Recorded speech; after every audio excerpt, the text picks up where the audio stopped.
My name is Wei Chen Yong, and I am the treasurer for WARMAC. And we are very excited today that having Eileen Cai from the Alliance to End Plastic Waste joining us to explore the role of plastic waste and our food system. Now, Eileen leads the regional project team at the Alliance to End Plastic Waste, overseeing various projects across Asia Pacific. Eileen has more than 17 years of global experiences in the oil and gas industry before she joined the Alliance to pursue her passion in developing a sustainable projects to help create a plastic circular economy that look to be part of the solutions towards solving the global plastic waste challenges. Now, prior to the Alliance, Eileen herself has held multiple positions in Shell and Exxon. And other than her passion in sustainability, she also enjoyed traveling, hiking, and spending time with her family and her 3 children. Now, without further ado, let us hear from Eileen about the Alliance to End Plastic Waste and projects that she is working on at the moment. Over to you, Eileen. Thank you. Thanks, Wei Chen. Can everybody see the screen? Yes. Yeah. So thank you, WARMAC, for this opportunity for me to introduce, Alliance to End Plastic Waste, as well as to join a discussion on how we can collaborate in solving the plastic waste pollution problem together. So as Wei Chen has mentioned, my name is Eileen Cai. I'm actually a loan executive from Shell. So who joined Alliance to End Plastic Waste this year in January. And I always like to start, with the scale of the plastic waste problem, because we all know that there is a problem, right? So this is why the Alliance was formed. So in total, the world, we produce about 380 million tons of plastic a year, and only 70% of that is collected, and an even lower percentage, 15%, is recycled, which means that an estimated 11 million tons of plastic waste is leaked into our oceans every year.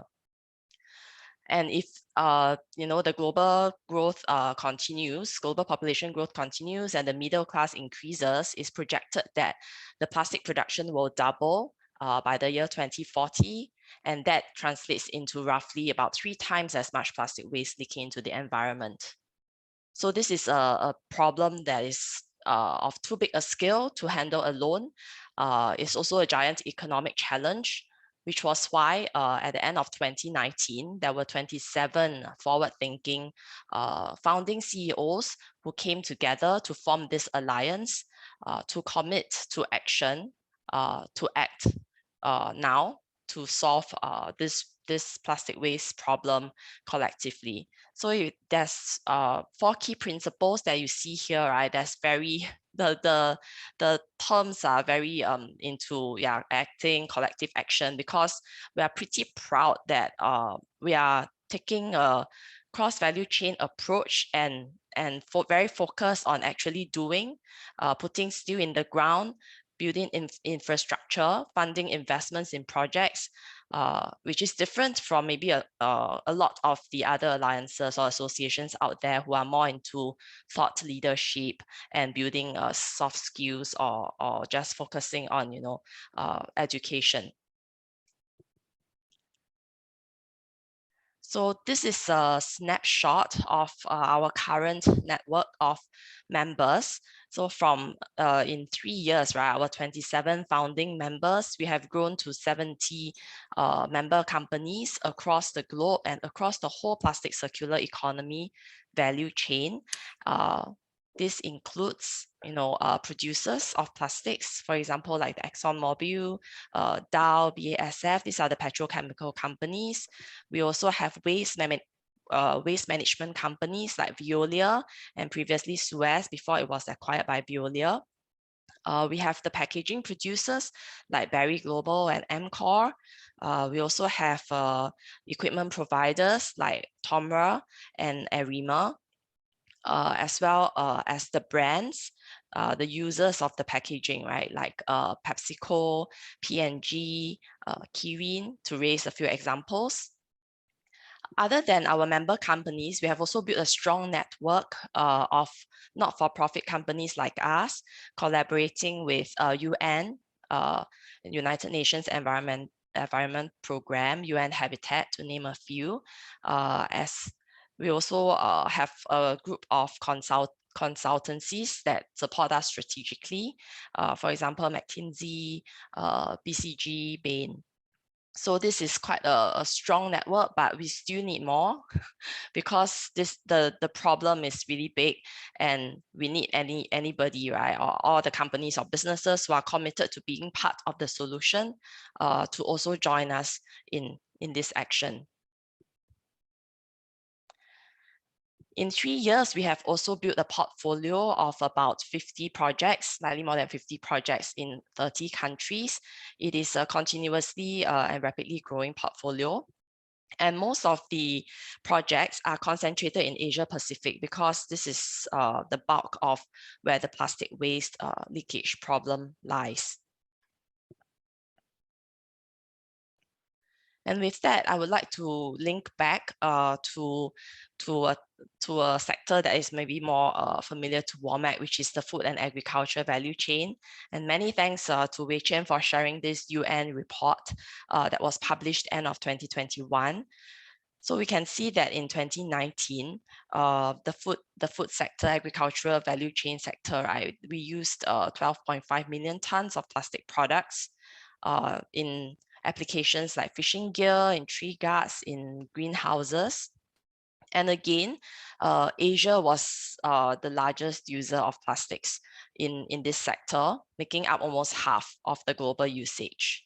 And that is just in food production alone. But in food packaging, that's almost triple. So there's another 37 million tons of plastic products used in food packaging. Now, plastics are not bad, so they are actually quite useful and good in the sense that they are low cost, they are very versatile. They increase the efficiency of food production efficiency and productivity, and having the packaging also helps us to minimize food wastage. But the problem lies in most of these plastic products being single use, and there's also a plastic waste management problem, which might result in this plastic waste leaking to the environment and causing pollution. So it is very critical that we do promote, circular economy or circular approaches to reduce the plastic waste generation and pollution. So the 3 R's I think many of us are familiar with, and I will show you this illustration of how we hope to turn the linear value chain currently into a circular one, starting with the design. So this is raw material, but when we design for packaging, we should design for circularity, for materials that are easy to recycle or not single use. And then when post-use, right, post-consumer, we should also practice, responsible waste collection and management, make sure that all the waste that we generate doesn't leak into the environment. And because if we have started with designing for circularity, we could maximize recycling and minimize the usage of new raw material to produce plastic products. So this is our end goal. And I forgot to mention at the beginning that the mission for the Alliance is really is in the name, right? Is to end plastic waste in the environment. So with that is the introduction of Alliance. I would like to illustrate with one of the projects that we have in execution in Thailand, is in collaboration with the Thai Federation of Thai Industry and Thai Public-Private Partnership Plastics. So the name of this project is Rayong Less Waste. It is built upon this very famous municipality in Rayong called Wang Wa, which was featured on National Geographic. So the municipality itself had a very forward-thinking head who really wanted to his municipality Wangwa, right, to be the model of zero waste in Rayong. So there's a very good model setup where each household segregates their waste. They make sure that it's all the clean waste is sent to recycling if possible, and if not, they will reuse, reduce, and also try to use everything that they can. So I've personally visited Wangwa, and it's really impressive. The organic waste that they generate, they try to compost it and make into fertilizers for sale. So it's really you turning the waste, all types of waste, into resource, and to prevent or minimize the residual waste that is sent to landfill. So yeah, we use whatever we can. Here are some of the pictures of the project so far. So as you can see, there's collection points set up in various locations, including temples. I visited the temples, the schools, community centers, and these are examples of the plastics that they collected, and they have a mini baler to compact the plastics for transporting to recyclers. And then we also engage in training the community. So there's training the trainer, training the teachers. There's the target is to roll this out to 68 municipalities in Rayong and 230 schools. So we collaborated with University of Chulalongkorn to roll out the training to all the teachers in the school, so that they can in turn train the students. I also visited a school in Rayong where they have this circular model. So the school themselves, they actually have this trommel washing machine thing that washes their milk bags. So the students, instead of using Tetra Pak milk, right, they use milk bags, and these milk bags are collected and cleaned and sent for recycling. They also have collection points set up in school for the students to bring recyclables from homes to deposit there for recycling. And on the rooftop, so this is the roof of the school, they use they have what is that, agriculture or rooftop garden, where they actually use compost that they made. So there's this composting station in the school itself that compost the organic waste into liquid fertilizers, which is being used in the rooftop garden. So this is an example of kind of a circular economy within a community that we would like to share. And with that, I have come to the end of my sharing. So just a very quick one to get the discussion started. Right. Thank you, Elaine. And though very short, that you have presented and shared with us, some real actions and hope for us to all work together to end the plastic waste. And with that, I am going to open up the floor for any questions or comment that you guys may have, either on the Rayong project that Elaine was sharing earlier, or what the Alliance is doing at the moment. You can also type in the questions if you may have as well into the chat box itself. All right, but maybe myself, because I was really intrigued with the projects that you shared earlier, so I'm going to kick off the questions. The Rayong model that you have in Thailand, what are some of the challenges that the Alliance face at the initial implementation? I heard earlier you mentioned they have a leader that is very visionary, so that definitely helped. But what are some of the challenges, both from an infrastructure, from a resources perspective, in terms of rolling out this particular projects? So the one that was shown, or the Wangwa, right, that was the model, that's the best in class, with like the visionary leader and very engaged community. So the challenge we faced was that the project was kicked off around the COVID period. So you can imagine, like, with community engagement, you really need boots on the ground. And you need to bring people to go see, right? Like bring the other village, the municipal heads to Wang Hua. And a lot of that was not possible because of COVID. So I think the impact on delays was quite challenging, and schools as well. So like all the materials were prepared, collection points set up, but a lot of the schools had home-based learning. So basically, yeah, that kind of delayed the project. But now we are back to hopefully post-COVID days, and we are seeing traction where we can really hope to replicate this best-in-class model to the other 68 municipalities. Yeah. Okay, understand. We have follow-up questions still on this Rayong project. It's taking a lot of interest from our audience as well. So the question is, what was the incentive for the students or the families in the Rayong area or the Huanghua area to take part in recycling on an ongoing basis? Any financial incentives so you sustain that momentum? For this project, no financial incentives, because but for others later I'll share, right, that there were. It's quite different depending on the country that we are in, and also the target audience.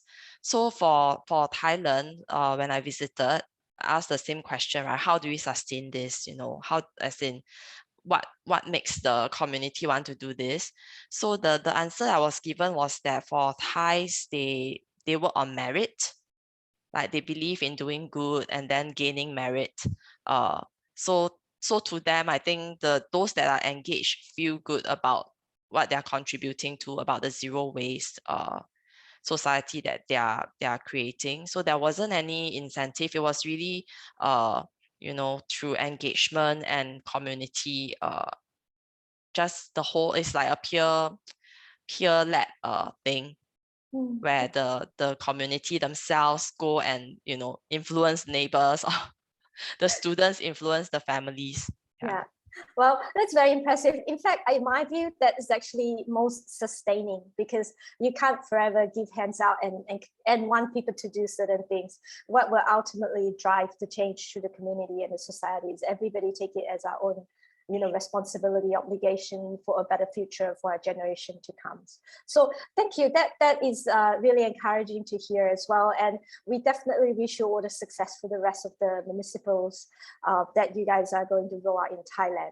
I recently was in Thailand. I think plastic waste is an opportunity for that country in general. All right, so kind of switch gear from Thailand back to Singapore, maybe Singapore or Asia Pac as well. We do have a question coming from Susanti. Susanti is interested to know whether the Alliance take out projects with FMCG players as well, especially companies that have regional footprints.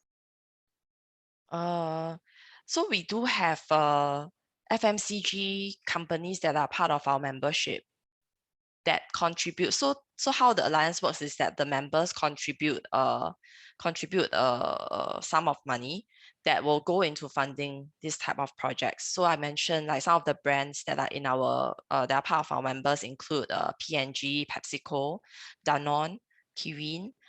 Recently we had regional brand joined us from Philippines. They just joined end June, Universal Robina Corp. So they produce Jack and Jill potato chips, if you yeah, so these are our regional members, and definitely they have expressed, like for Universal Robina Corp, their headquarters is Philippines, so they have expressed interest in working with the Alliance on some of the projects that we already have on the ground, to see how we can integrate with them, right? They are interested to set up collection points in their malls.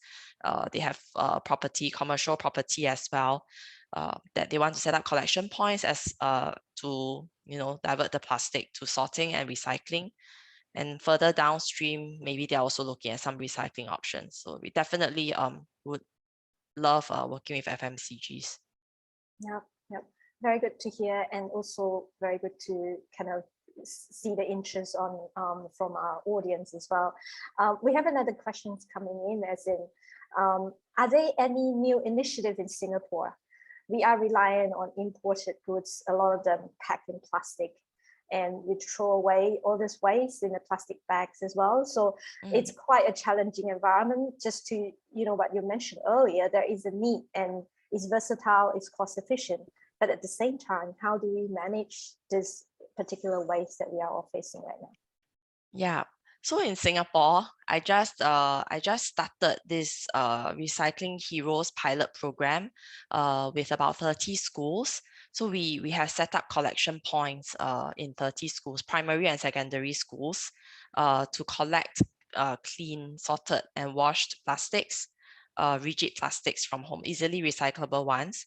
So we have rolled out educational material, animated video to the schools, because I kind of initiated this project and co-created with the project partner because I'm Singaporean, and yeah, I see this issue right in Singapore where the blue bins have been around for 20 years. It's still pretty contaminated.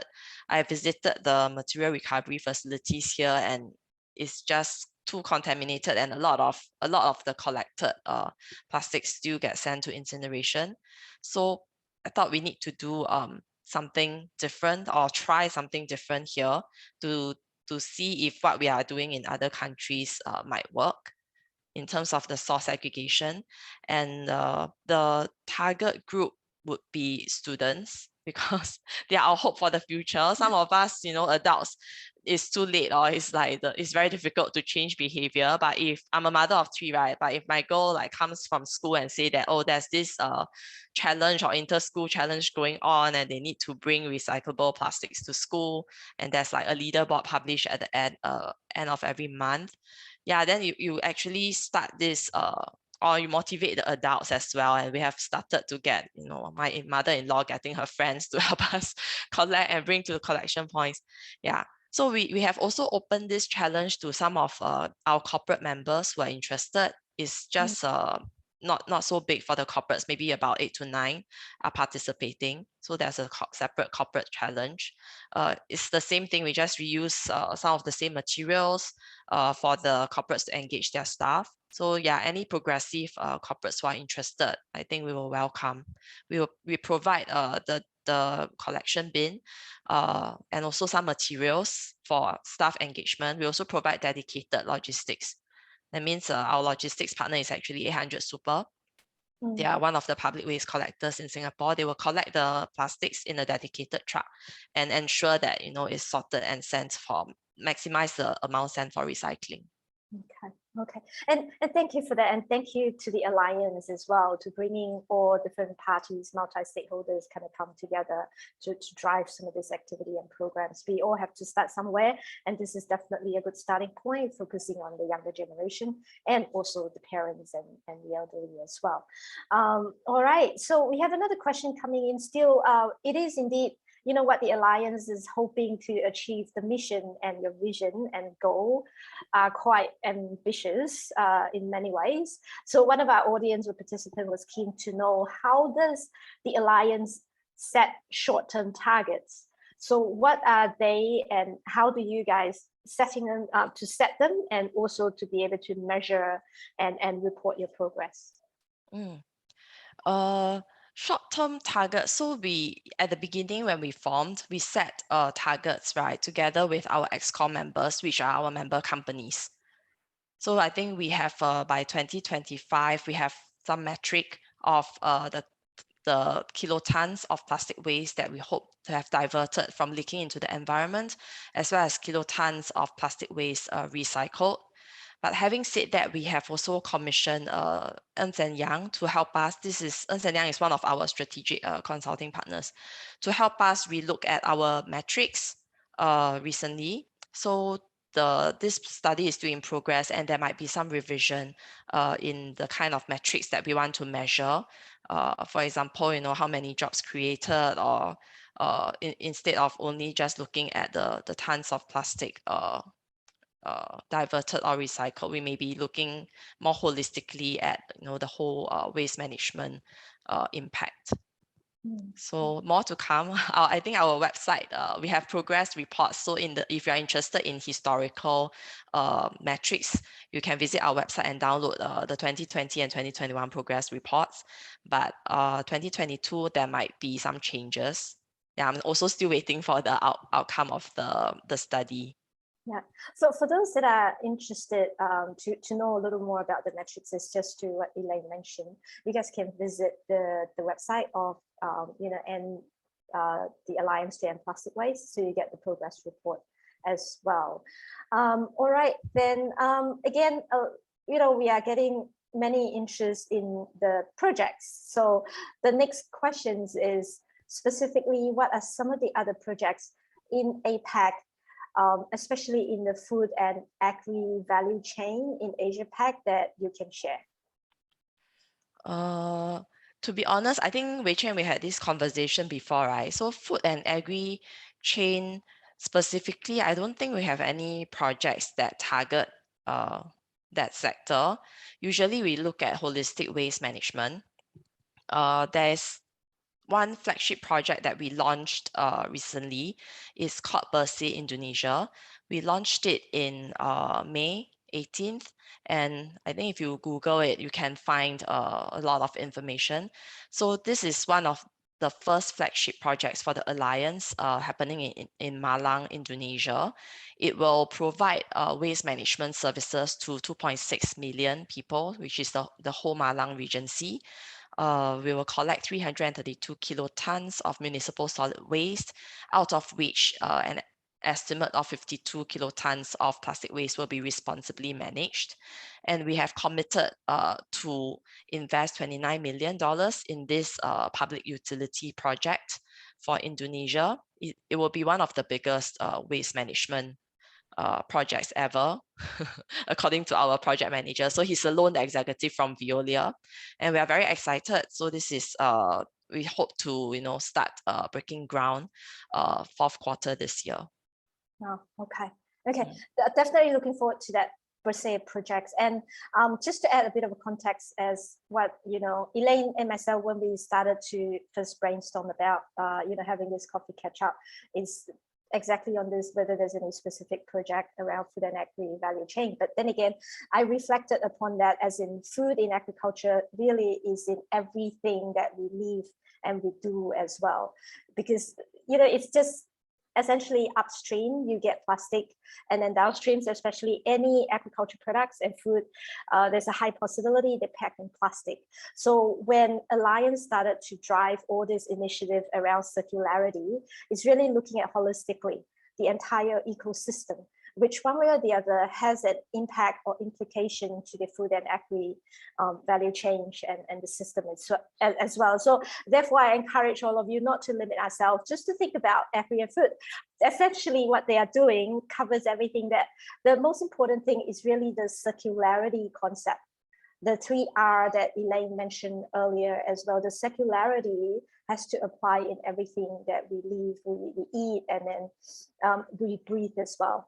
That is where some of this project will really drive to fruition, that really help humanity in terms of addressing some of the plastic waste and challenges that we are facing. But Wei Chen, so just to add on, right, I think we welcome ideas as well, because my Shell colleague, there's this that I think she moved into agriculture and forestry. There's like a decarbonizing department, right, for different sectors, and she also reached out to us to see what we could do on agricultural films, or how do we help to decarbonize this sector. So we do welcome any ideas. I know that agricultural films are made from polyethylene usually, and those should be recycled. So yeah, if there's any businesses in this sector who would like to join us in this action or have project proposals, feel free to contact us. Yeah. On upstream agriculture, yes, mulching and all this use actually quite a lot of single-use plastic. All right, okay. Let's see whether we have any more further questions. Okay, there's another one that's coming out here. Again, still looking at the broader Asia space. And at one of your earlier slides, Elaine, you shared that Asia has received most of the project capital allocation. What are some of the projects? In this case, not necessarily just strictly on agri and food, but what are some of the other interesting projects in the pipeline that our participants or our audience can support and enjoy the movement? In Asia, is it? Yep, in Asia. There's so many. So yeah, we mentioned I already covered Thailand, right? Singapore and Indonesia. Indonesia, there's quite a few. So the flagship I mentioned is the largest. Philippines, we also have a few.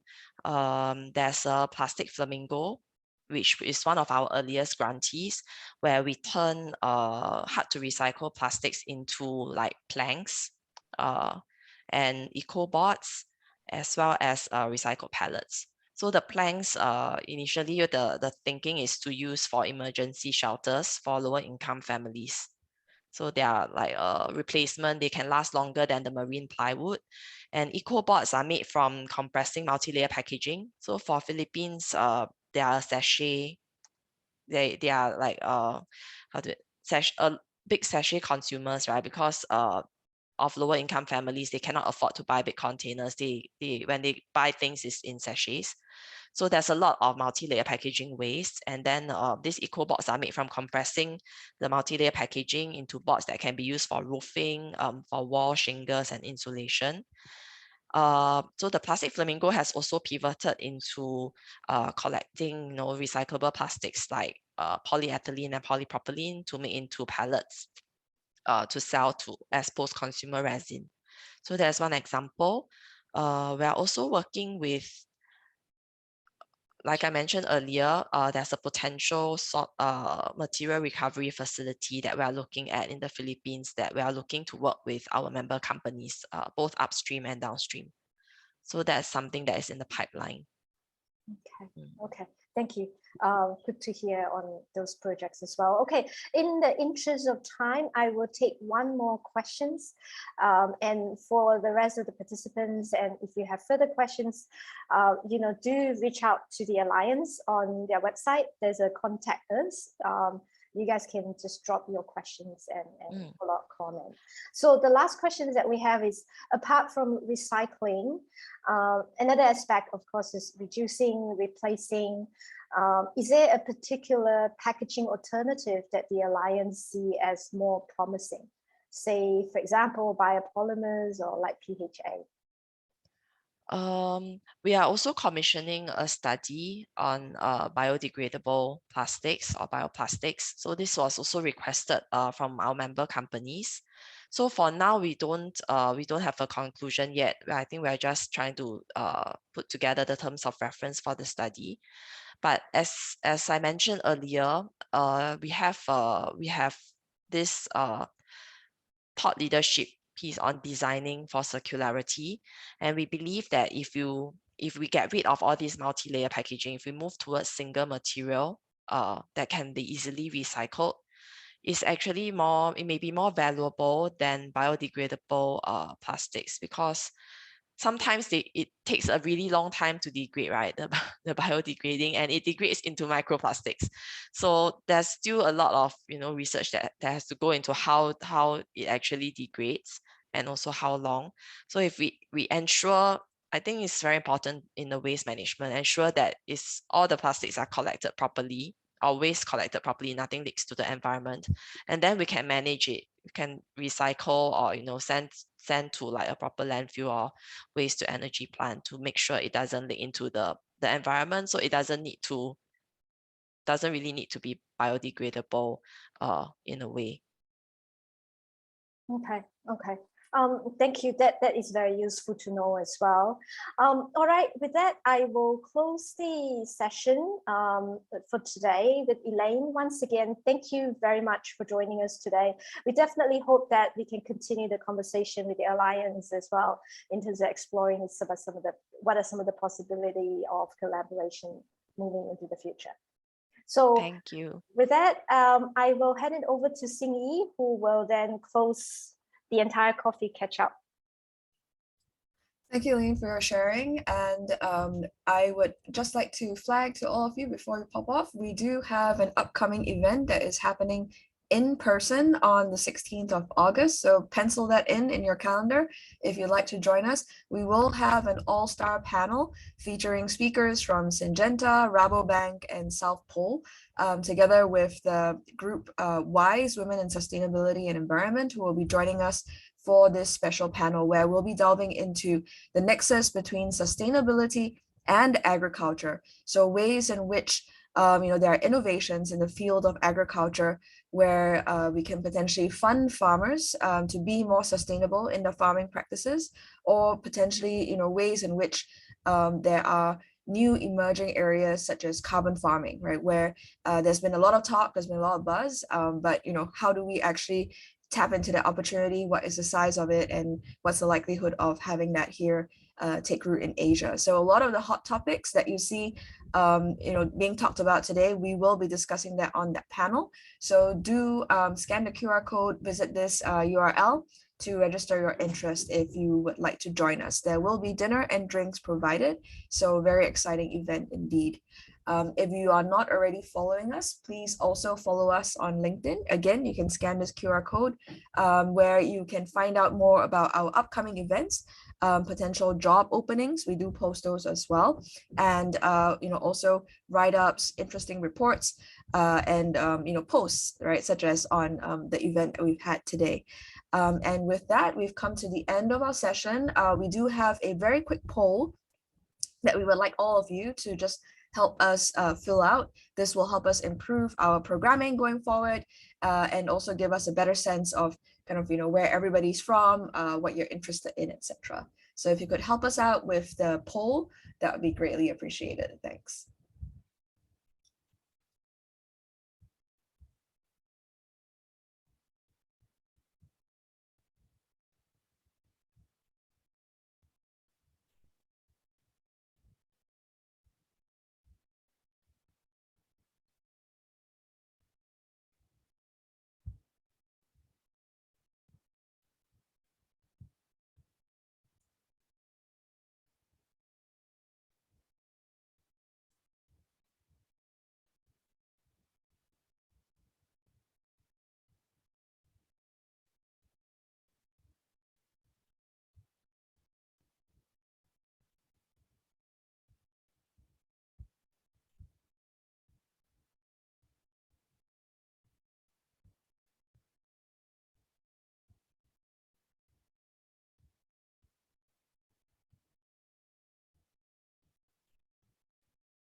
All right, thank you everybody for being a part of our coffee catch up today. We will be posting the recording on our YouTube, so thank you very much.